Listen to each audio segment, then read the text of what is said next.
Who guessed it? Come on, guys. Give credit where credit is due. Who knew the parents weren't dead? Come on. Come on, everybody. Come on. Okay, I'm pretty certain most people figured the parents weren't dead. Like I said last week, it's a little hard to be a goofy comedy and then, like, kill the main character's family and then have to go back to being a goofy comedy later.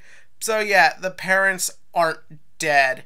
And that might disappoint some people. Like, if you took the scene at face value, that's totally fine, because it's kind of worth it to take it at face value. That final shot of Mob last week is horrifying and fascinating.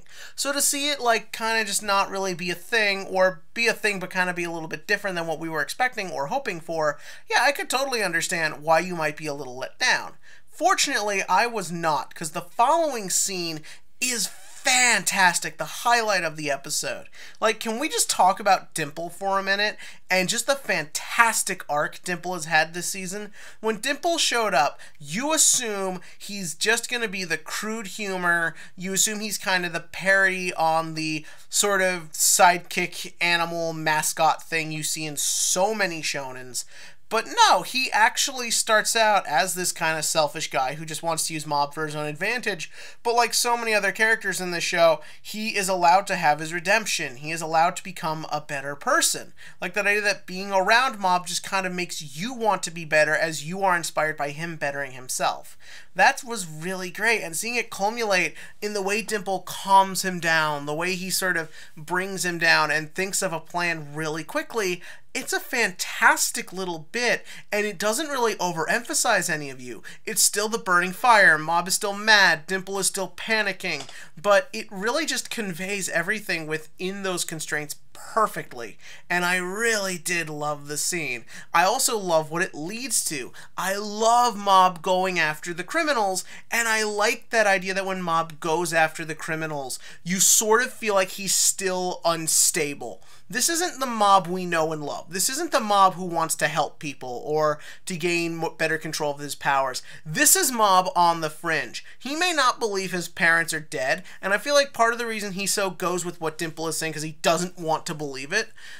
But like, yeah, I kind of lost my train of thought. But basically, yeah, like seeing Mob on the fringe, seeing him, he's one step away from taking things too far. Because it's his family, and he wants them back, and he's scared, and he's angry, and he's just a kid just trying to do what he's got to do to save everybody. It's a great bit, and I like that you always see the aspects that make Mob coming back as you're kind of worried what's going to happen to him. I like that he doesn't care about where the other psychics are taking him until he hears Reagan and everyone else are there. I like that Reagan has that ability to calm him down because of the trust these two have for each other, and I like that Reagan just feels like calming Mob down and making him feel safe is just second nature to him. That's a whole nice little bit, and I just love seeing Dimple and Reagan together. These two have such a great back and forth. It's a lot of fun when they're on screen together. Like this pair of weird lawyers who hate each other. It's a lot of fun. Then we get the 7th Division Psychics back,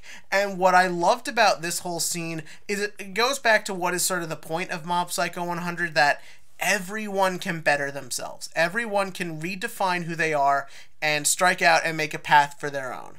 And that is what you see here. These guys were put in their place by Reagan and Mob, so now they kind of want to do a little bit better. They also want to save their asses, which is the other thing going on here, but it's a great bit, and I love the idea of everyone working together. It's just fun to see all these kooky characters and their kooky designs working together. It's awesome. Then next I just want to talk about, because it's the simplest next thing to talk about, Ritsu and I can't remember his name yet, the kid, the other psychic, together, and like that kid wants to strive on his own. He clearly has an issue with his father. I'm sure we'll learn all that, and they'll do a lot of parallels to Mob. But this is also why he can't kill the parents, is that it looks like this guy will probably turn to the side of good eventually, assuming it's not all, this is part of my plan to stop my father type thing.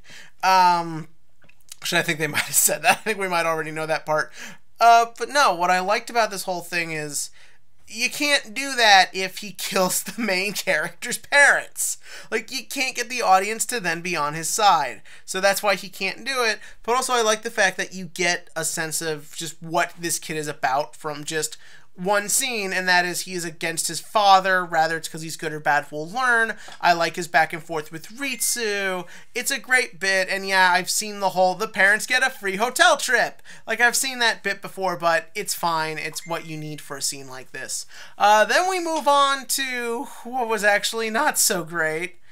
I didn't like the claw reveal. This might be the weakest thing the whole show has had between 2 seasons. Okay, let me make this very clear. I'm not against Claw as villains. I'm not against Mob Psycho 100 having a shonen-y type save the world plot. My problem here is that they just threw all this shit at us at once. It was just kind of overload. Like, here's the bad guy, here's his pawns, here's other bad guys. They work for the bad guy. No, they don't work for the bad guy. They're against the bad guy, but they're still kind of bad guys on their own, maybe, sort of, kind of. And they fight back, and then they get blown up. Oh, wait, no, they're fine. And then here's some more espers, and then we kidnap the Prime Minister, and it's just kind of an overload. And I feel like in the first season, when it came to Claw, I was kind of more on board because Claw was this very simple, self-contained thing. Here's just a group of weirdos who just want to feel important. That's all it is. It's never meant to be anything else. That is all. So when Mob goes out and takes them down, it doesn't really matter that there are other divisions because it felt self-contained. It felt within its own little thing. It felt like it was just part of the story. Here, we're just throwing all these different plot elements, and they don't really feel like they fit in this story, because Mob Psycho 100 isn't about saving the world, it's about one kid just kind of bettering himself. So, when you throw all of that up there with no real build-up the entire season, I just sort of felt like it was just a bit of a mess, and just kind of all over the joint. That's not to say I won't find the villains compelling next week. I mean, I like all the unique designs. I like the different psychic powers. I like how they're shown off. I just did not feel that level of interest in them as I have the rest of the show. And I feel like that could be a big problem. But no, it's still, I think it'll still be fine ultimately. Obviously, the show has proven its merit. Then we move on to the final thing in the episode, and that is Teruki versus the other psychic. That was a pretty cool fight, I'm not gonna lie. I like the fact that how they show off psychic powers in this show. A lot of characters in this show have pretty standard abilities. Teruki has different form of elemental powers. This guy can teleport. You see in the preview a guy who can use plants. There was a dude last season who can induce nightmares.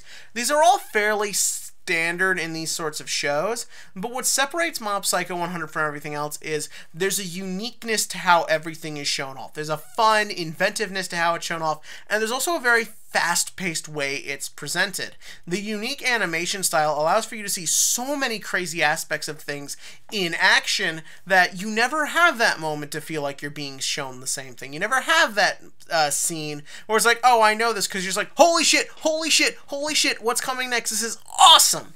That's what really makes the psychic aspect of the show work, and that was really well on display here. Even during the whole Claw stuff, even though it wasn't necessarily to my liking, I just liked seeing everyone's different powers, and that's really what makes it cool.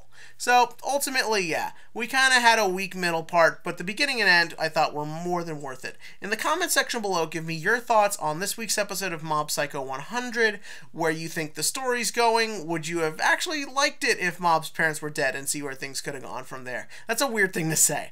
Tell me all that below. And as always, click to like, click to subscribe, and join me tomorrow morning for Yu-Gi-Oh! Arc 5 Rewrite Part 1. I swear it's all finished this time.